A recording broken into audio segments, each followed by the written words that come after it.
esa frase que de alguna manera trata de que ustedes tengan una idea de por qué estamos estudiando clínica médica dentro de lo que es su formación con el futuro médico, entendiéndose que quizás es la única clínica que van a ver. Ustedes empiezan a analizar su pensum, su malla curricular, después de esto en cirugía, que la necesitan, este es un prerequisito, creo, si mal no recuerdo, bioquímica médica es un prerequisito para la cirugía 1, 2, sucesivamente. La interrogante es ¿por qué? ¿Por qué tengo que estudiar bioquímica médica? ¿Por qué tengo que ver estructura, etcétera? Y dice el reconocimiento de la relación entre la estructura molecular. Ahí aparece una frase que hay que tener muy en cuenta. Estructura. ¿De quién? De molécula.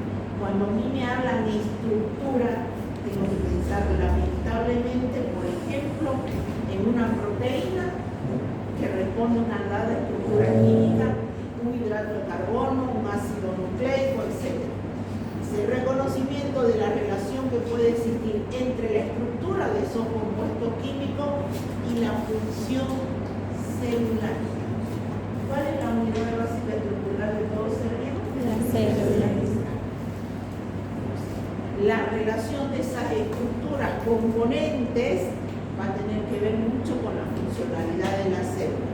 Y es fundamental que se para estudiar las células vivas y es piedra angular de la biología. Lamentablemente, para entender cómo funciona una célula, que es la unidad básica estructural de todo ser vivo, yo tengo que estudiar sus componentes moleculares. Solamente así podré entender qué le pasa a esa célula cuando su entorno molecular se altera. Muy sencillito. Y si usted dice, ¿cómo es eso? Pongámosle nuestra célula. Ahí está. Esta célula tiene una membrana que delimita un líquido extracelular. Este líquido extracelular está conformado por ¿cuál?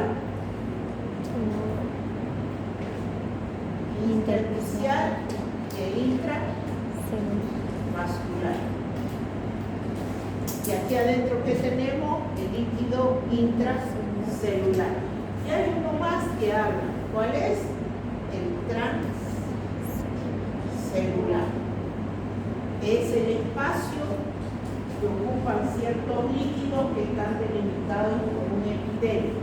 Llámese líquido cefalorraquídeo, líquido pleural.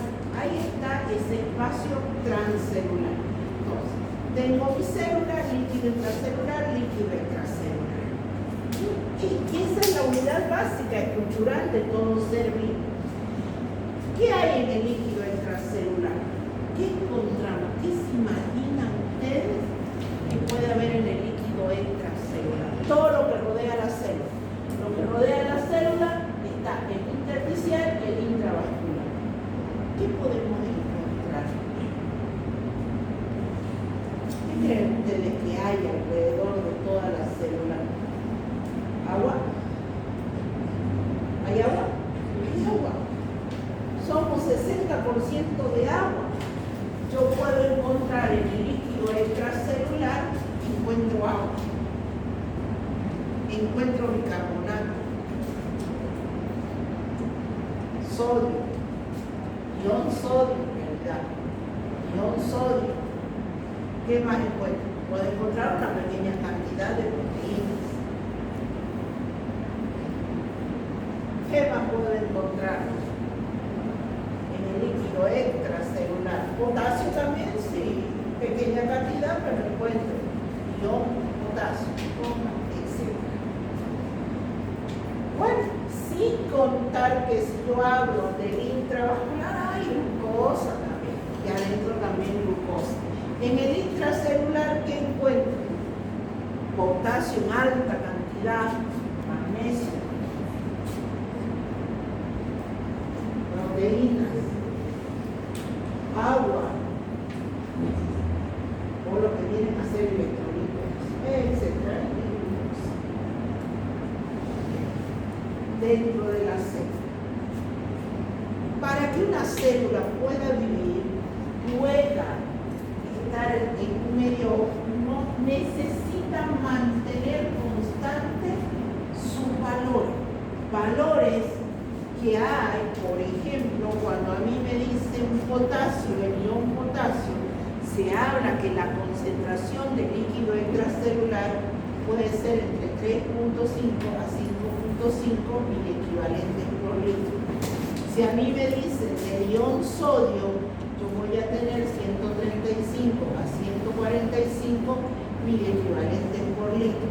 Si me dicen glucosa en el líquido extracelular, ¿cuánto tengo que tener? De 69 a 99 gramos por decilitro. Si a mí me dirían cloruro, 98, de 95 a 100 milequivalentes por litro. Y empecemos a numerar, podríamos empezar a numerar todo. Yo estoy hablando de estos valores que están en el líquido extracelular. ¿Por qué tengo que mantenerlo constante esos valores? ¿Por qué hablo? ¿Por qué la bioquímica se encarga de esto? Hablemos del ion potasio, el caso más extremo. Si el ion potasio, si esta célula en el líquido extracelular tiene que tener una concentración de potasio entre 3.5 y 5.5, si ese medio externo de aquí afuera, el líquido extracelular, no pensemos en factor, me llega a 7 equivalentes por litro, ¿qué creen que le va a pasar a ese paciente? Se muere. Le viene un paro cardíaco. Se muere. Valores altos, que miren que no es mucha la diferencia. De 5.5 a 7 no es mucha la diferencia. ¿Qué le pasa a este paciente? Muere. Se para los músculos del corazón y muere. Lo mismo pasa cuando ahora, en vez de aumentarse, el potasio disminuye a 2.5 aproximadamente milequivalentes por litro. Y el paciente fallece. Con valores no muy extremos, sin contar que sabemos que el pH de la sangre es 7.35, valores de 6 y valores de por arriba de 8 son incompatibles con la vida. Miren ustedes esto. Por eso, cuando ustedes entran a fisiología, ¿qué hablan? Mantener el medio interno. Uno de sus apostolados de la parte fisiológica dice: para garantizar el bienestar de esta célula, hay que mantener el medio interno o mantener la homeostasis de la célula. Evitar esto, lo que le está diciendo, evite que pase esto. Miren, no es mucha la diferencia. Si esta célula se encuentra en un valor muy por debajo, chao, el paciente fallece. Si está muy por arriba, el paciente fallece. Sin contar, como les decía, de un valor de pH de sangre, que estamos hablando del intravascular. ¿Qué hay en el intravascular? Sangre. ¿Cuál es el pH de la sangre? 7.35 más o menos 0.05, o lo que ustedes dicen 7.4. Si por cualquier factor este pH alcanza 8, la bibliografía dice incompatible con la vida. ¿Cuánto es la diferencia entre 7.4 y 8? No es nada, no es nada. Vamos acá, y acá que me dice, si el pH llega a 6, baja demasiado, también es incompatible con la vida. Entonces nosotros, de alguna manera, nuestro cuerpo tiene que regular todos estos procesos. Glucosa. ¿Qué pasa si la glucosa se si un paciente, yo llevo esa célula a un extremo de pH, perdón, a un extremo de concentración de glucosa, 300, 400, 500, y si usted dice 500, sí, se va a encontrar el día de mañana en consulta un paciente que le va a llegar con 400 miligramos por decilitro. Sí, le va a decir, me siento mal, me duele la cabeza, tengo la visión nublada, estoy orinando demasiado. Manda al laboratorio cuando mete 450. Y lo ve caminando. Y lo ve, lo peor de todo que lo ve caminando y todavía le está diciendo que tiene un cumpleaños dentro de una semana. Quiere sentirse bien para festejar el cumpleaños. Y eso implica bebida y comida. Y a usted más o menos, y a usted mismo el que le tiene venir un infarto, porque ve el valor de 450, lo mira y él está pensando en que se le pase el dolor de cabeza, se le pase el malestar para ir a festejar un fin de semana. Pero resulta que en otra ocasión le llega un paciente con 185, con 200 y es candidato para ser internado. El cuerpo adquiere tolerancia, busca la manera de mantener el medio interno. Bueno, ese de 400 se está haciendo bolsa, se está deshaciendo los riñones, créame, se está deshaciendo esos riñones porque esa glucosa está golpeando y es candidato más tarde que temprano a una diálisis. El cuerpo reacciona de alguna manera para mantener el equilibrio de ese medio interno. ¿Qué es lo que hay que hacer? Como médico usted buscará primero la causa. ¿Qué le está provocando aumento, descenso de potasio? ¿Qué le está provocando aumento, descenso de glucosa? Y qué decir, urea. De ahí salen los marcadores, los diferentes marcadores. Quiero saber cómo funcionan sus riñones, urea, creatinina. Quiero saber cómo funciona su hígado, bilirrubina, transaminasa, fosfatasa, alcalina, etc. Tiempo de recombina, albúmina. No, yo quiero saber el equilibrio ácido-base, pediré una gasometría y así sucesivamente. Lo que usted no va a poder determinar es si el paciente está deshidratado o hiperhidratado con una prueba de laboratorio, no existe. Eso lamentablemente es su clínica. Deshidratación, hiperhidratación es la clínica. No, yo quiero saber si está diabético, vaya la glucosa y el...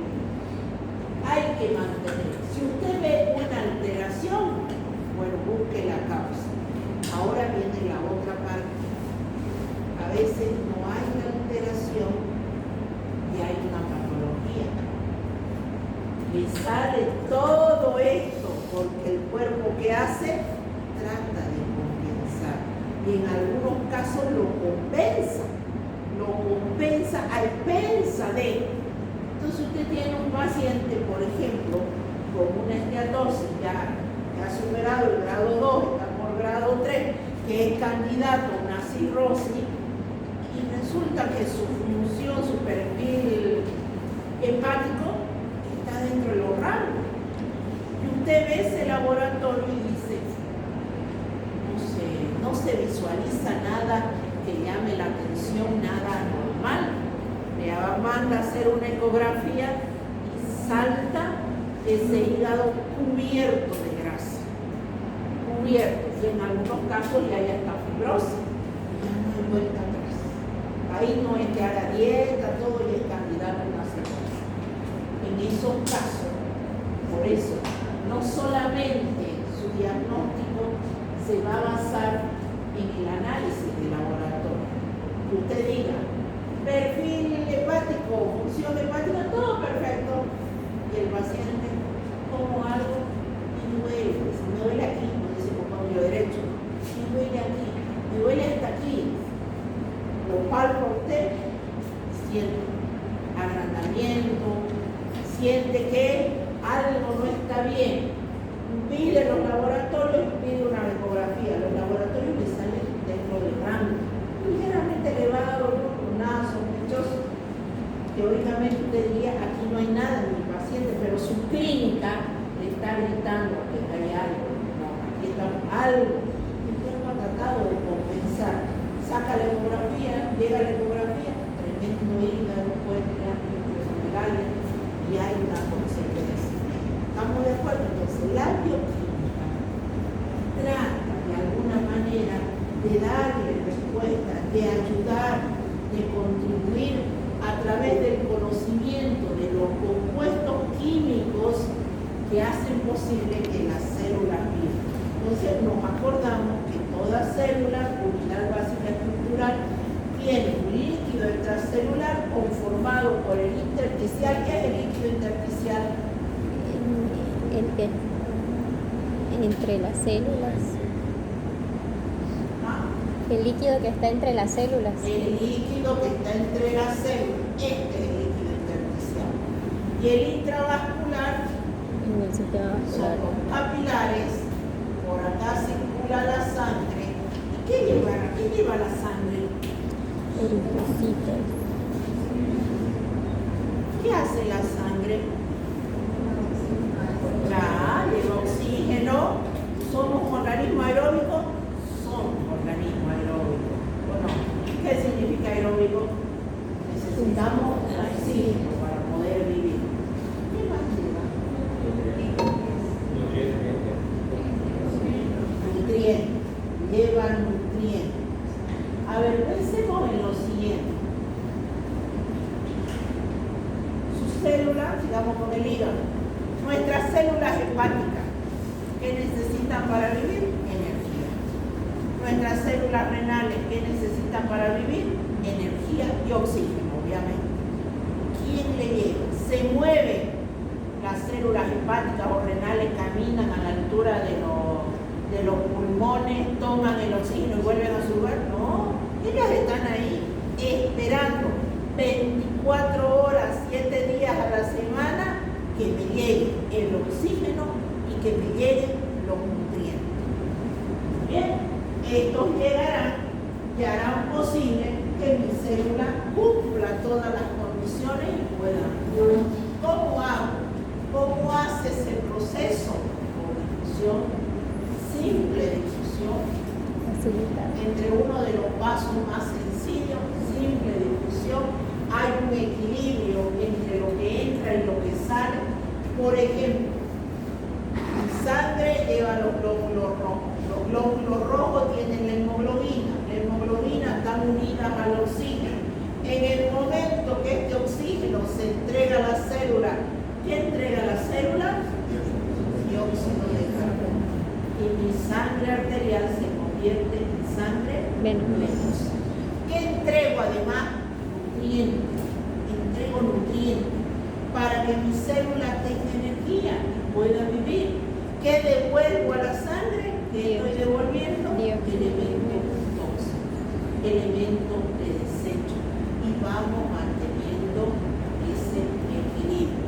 Sin contar, obviamente, que aquí adentro de mis células, y aquí viene el otro detalle, que por qué tanto hablamos de los compuestos químicos, yo tengo una membrana de este tipo fosfolípida.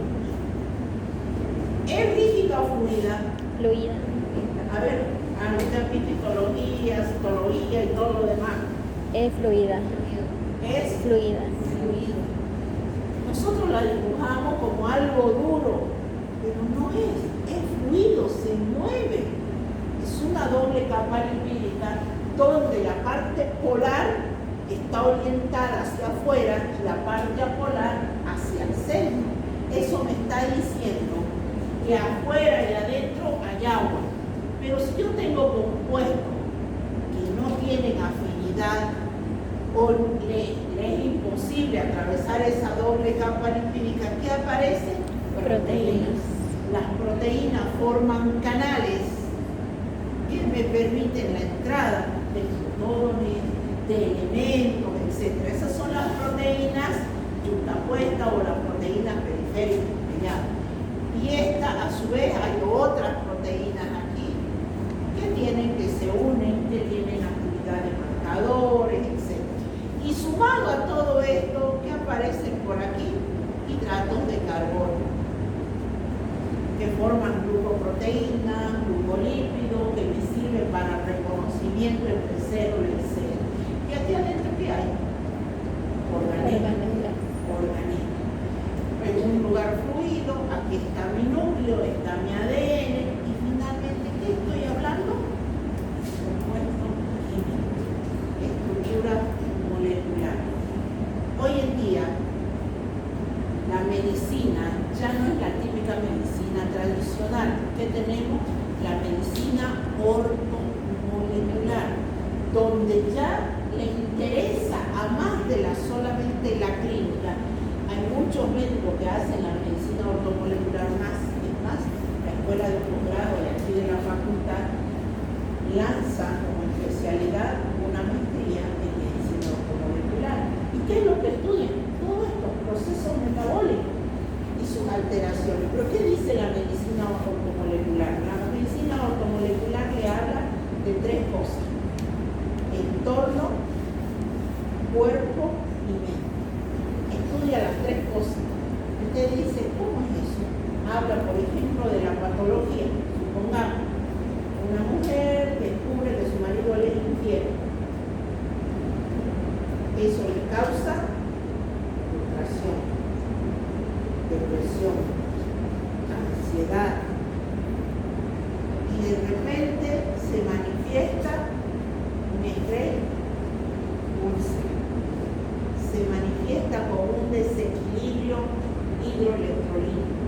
Deja de comer, está deprimida, empieza a no tomar agua, a no comer. ¿Qué le provoca? Toda una alteración. Bueno, de nada va a servir que la sienten y le pongan suero con electrolitos si ella va a seguir en ese mismo estado de depresión, de ansiedad, sin querer comer. Lo único que van a hacer es tratar de restablecer estos valores. Entonces, ¿qué va a tener que hacer? No solamente curar el cuerpo, ¿qué va a tener que curar? La mente. La mente. Va a tener que curar la mente. Cuando cure la mente, va a restablecer su entorno, porque quizás no tolera ni a los hijos. Va a restablecer su entorno y eso se va a repercutir con ayuda de la parte clínica en restablecer su salud. Eso es lo que hace la medicina ortomolecular ahora. Por eso han escuchado que colocan suero, empiezan a tratan, y usted va a esa medicina ortomolecular y le hablan hasta de problemas, hablan de sus problemas psicológicos, si usted quiere, tratan de restablecer. Muy bien, ¿está claro entonces? ¿Sobre qué vamos a estudiar? ¿Sobre qué? ¿Qué es su tema de estudio? Ser vivo. ¿Qué es ser vivo?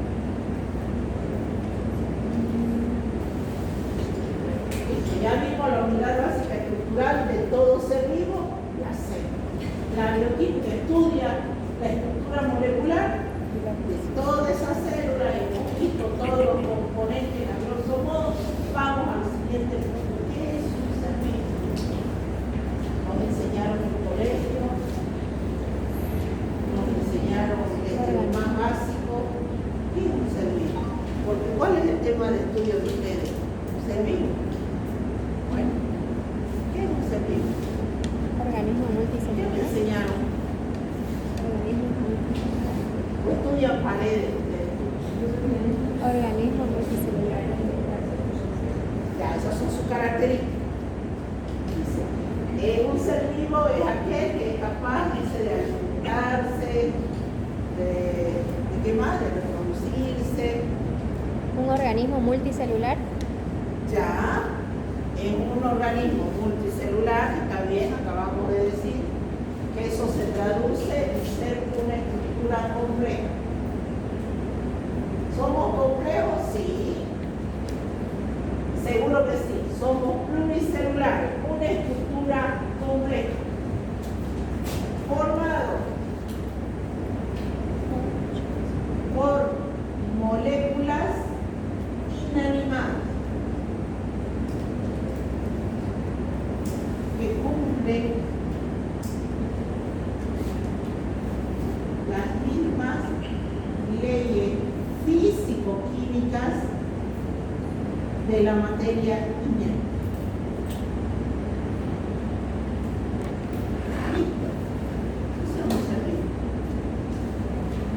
De repente usted dirá, sí, pero es que en colegio, yo siempre lo cuento esto porque a mí me parece llamativo el hecho de que ser vivo a uno le enseñan desde kinder, desde básico, desde niñito, desde donde están las tías, donde uno le dicen las tías.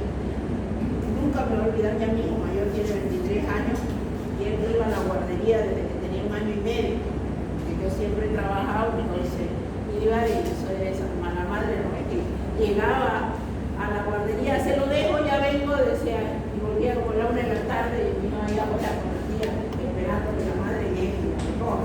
Bueno, entonces la tía, así se le llaman, pues, a las de la guardería, las tías, llegando ya a la 1 de la tarde y eran a las 2:30 a recogerla así con su cara, la pobre como diciendo, ay señora, usted siempre tarde, aquí está la tarea, mamá. Me entrega una hoja, una hojita, con un dibujito en blanco y negro, donde se veía un río, nunca me olvidé, un río, una piedrita, una casita, un árbol.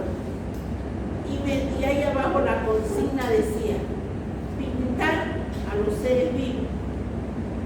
Es decir, yo tenía que agarrarle la mano a mi hijo y empezar a enseñarle a pintar a los seres vivos. No le digo, había piedras, había un cartón, una casa, así como había patitos, todo eso, planta. Y yo decía, ¿cómo le explico a un niño de guardería que es un ser vivo? Porque tenía que pintar a los seres vivos. No era colorear todo, decía pintar a los seres vivos. ¿Qué nos enseña en colegio? Un ser vivo, el que nace, crece, se reproduce y muere. Así de sencillo, ¿no? Y le muestran a uno el pollito, más grandecito, después servido en un plato, así más o menos, ¿no ves? Nace, crece, se reproduce y muere. Pero llegar a la universidad en un segundo año de un futuro profesional médico y hablar de nace, crece, se reproduce y muere es más o menos como volvernos a colegio, a niñito. Entonces hay que redondear, ir más allá de lo que realmente es un ser vivo. Es una estructura compleja, estamos de acuerdo. ¿Por qué? Pluricelular. Estas células se organizan órganos, tejidos y tenemos todo el ser vivo completo. Dice formado por moléculas inanimadas que cumplen las mismas leyes físicas y químicas de la materia inerte. Entonces usted dice que en este momento no entendí nada, cuándo es retiro, porque no entiendo la materia. Entonces, ¿qué es lo que hay que considerar aquí? A ver, cuando a mí me dicen moléculas inanimadas, ¿qué es una molécula primero? A ver un ejemplo de una molécula. Agua. ¿Sí o no? Agua, bicarbonato, cloruro de sodio, todo eso son moléculas. Porque si yo digo átomo, un ejemplo de átomo, carbono, hidrógeno, no puedo decir oxígeno, porque si oxígeno es molecular, ¿sí o no? ¿Estamos de acuerdo? Muy bien. Pero dice acá, formado por moléculas inanimadas. Por ejemplo, el agua. Si yo tuviera un vasito con agua y yo le digo, ¿qué hace esas moléculas de agua en el vaso? No dice nada. Si nosotros pensamos en las paredes, ¿qué tienen agua? Tienen agua. Tienen agua. ¿Por qué se preparan las mezclas, todo para los casos se preparan con agua? Agua, cemento y todo. Hay agua también. Mates, antifragua y todo lo demás. Pues, hay agua. Eso se llama moléculas inanimadas. Si yo hablo de bicarbonato, ¿dónde hay el bicarbonato? Salmerreo, seno, todo lo que usted toma por cuando tiene acidez. Bicarbonato es una molécula inanimada. Entonces dice, nuestro cuerpo está formado por moléculas inanimadas. Tenemos bicarbonato, ¿Tenemos agua? Tenemos ion sodio y ion cloruro. Esto, si bien es cierto, nosotros consumimos cloruro de sodio, pero en la sangre se hace ion sodio y ion cloruro. Bien. Dice que cumple las mismas leyes físicas y químicas de la materia inerte. ¿A qué se refiere con esto? Por ejemplo, el agua, ¿cuáles son sus características físicas? Incoloro, inodoro, insípido. Bien. Ahora, esta es una molécula de agua, un vasito con agua. ¿Por dónde nosotros eliminamos gran cantidad de agua? La orina. Ahora usted me dirá, ay, pero la orina no es incolora, de seguro que no es insípida y seguro que no es inodora. ¿De dónde se está inventando que tiene esta misma característica? Pero si yo sacara de la muestra de orina el agua, porque ¿qué hay en una muestra de orina? Células, cristal, bacterias si hay contaminación, espermatozoides si hay contaminación, puede haber leucocitos, hematíes, etc. Hay compuestos químicos, dependiendo.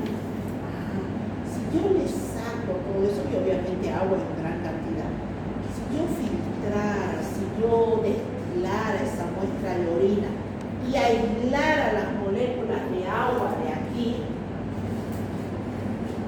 ¿cómo van a ser? Incolora, inodora, insípida. Tal cual. Las moléculas de agua que forman parte de la orina tienen las mismas propiedades físicas de la materia inerte. Lo mismo, el plasma sanguíneo que está en la sangre es 98% de agua. Y usted me dirá, ay, pero la sangre es roja, ¿cómo va a decir que es incolora? No, pero si yo le estoy diciendo el agua que forma parte del plasma, pero saca las moléculas de agua, aísla del plasma, y usted se encuentra incoloro, inodoro, insípido. Ay, ¿por qué es roja? Porque estamos hablando de la sangre, ya donde están los glóbulos rojos. Los glóbulos rojos tienen un elemento cromógeno que es la hemoglobina. Le quito eso, yo tengo incoloro, inodoro, insípido. Y así sucesivamente. Si yo le hablo del bicarbonato que usted consume cuando está mal del estómago, el bicarbonato que le echa a la ropa para que blanquee, el bicarbonato que usted le echa al piso de su casa para que blanquee, y si yo le pregunto, el tampón bicarbonato importante de su sangre para mantener el equilibrio ácido-base, ¿de qué está compuesto? De bicarbonato y dióxido de carbono. Este compuesto, ese que usted le echa a su ropa, ese con que lava los pisos, ese mismo compuesto, no es que se convierte en algo maravilloso, grande, magnífico, y resulta que cuando se combina con dióxido de carbono es otra estructura. No, es la misma. Por eso dice moléculas inanimadas que cumplen las mismas leyes físicas y químicas de la materia inerte. ¿Qué es materia?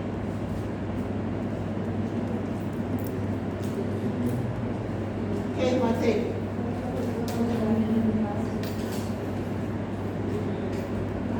Más fuerte, porque le cuento que yo desde la una escucho desde la otra. Es todo lo que ocupa un lugar en el espacio. Ya, perfecto. Todo lo que ocupa un lugar en el espacio. ¿Se vea o no se vea? ¿Lo mire o no lo mire? ¿Lo tengo que ver para que sea materia? A ver los de atrás. Mientras hago brazo limpiando esto.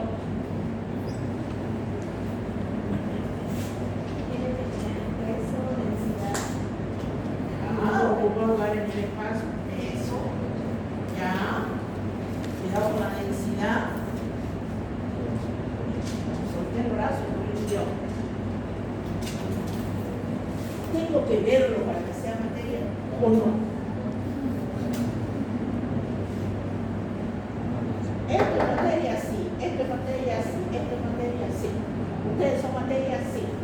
Pero ¿y el aire? ¿Y el aire?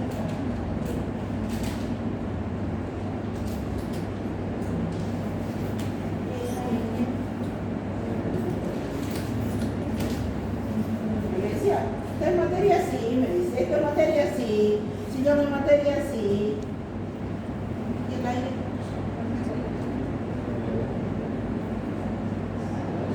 ¿Es la máquina? ¿Es o no es materia el aire? Sí es materia. Me dijeron, materia es todo lo que ocupa un lugar en el espacio. ¿Y acaso el aire no es materia? Es materia. ¿Acaso no ocupa un lugar en el espacio? Sí, pues, ¿con qué infla un globo usted? Aparte de su saliva. ¿Con qué infla un globo? Ay, Con aire. ¿O no? Sopla un globito y ¿con qué lo está inflando? Con aire. ¿Y no ocupa un lugar en el espacio? Ocupa, pues por eso hasta lo revienta el globo, ¿no es? Cuidado con eso.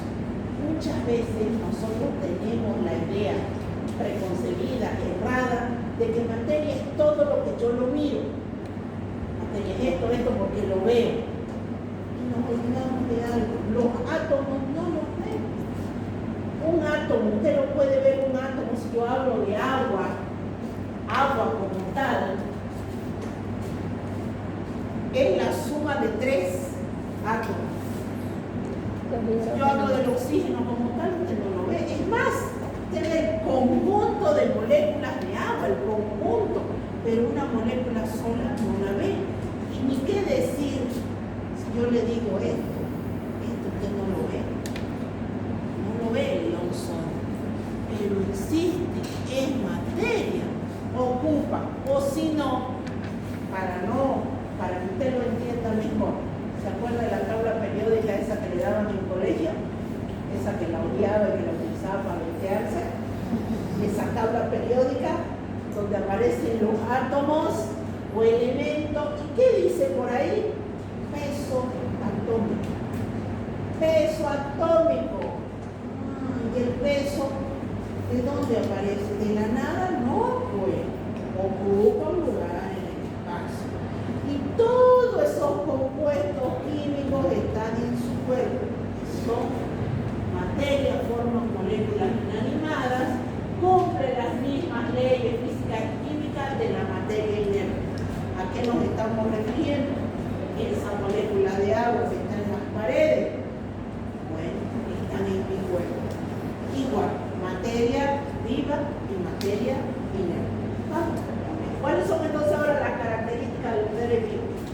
Lo que su compañera estaba diciendo. Sí, me ha escuchado.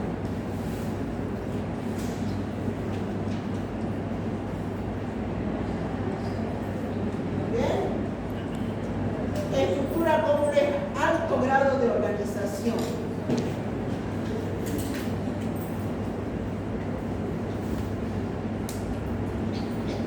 Celulares, se acomodan en estructuras, en órganos, tejidos, etc. Réplica de sí mismo.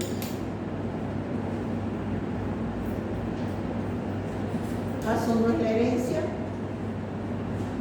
Tenemos la capacidad de reproducirnos, generar seres muy parecidos a nosotros. Y es más, ustedes han visto que ahora salen trillizos, gemelos, etc. Muy característico. Bueno, otro, extraen energía del entorno. ¿Qué significa eso? Y aquí lo más importante, aeróbicos, por favor, somos seres aeróbicos. Extraen energía del entorno. Si este es el ser vivo, está conformado por muchas células. ¿Qué necesita para poder vivir? El oxígeno. Necesita energía. Nosotros necesitamos energía. ¿De qué? ¿De dónde le extraemos la energía? de los nutrientes. ¿De dónde extraemos energía? De los nutrientes que consumimos. ¿Ya? ¿De qué? ¿De los alimentos? ¿De los nutrientes? ¿De qué?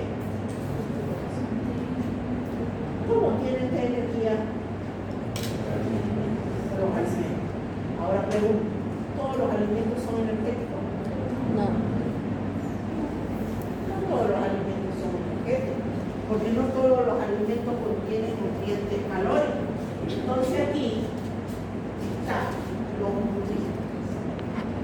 Y entre los nutrientes tenemos los calóricos y los no calóricos. ¿Cuáles son los calóricos? Hidratos de carbono, lípidos y proteínas. ¿Y los no calóricos? Agua,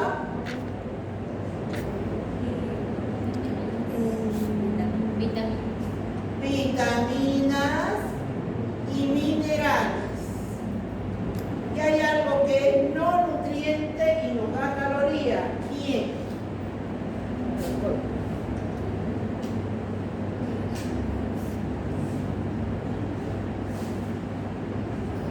Aporta calorías.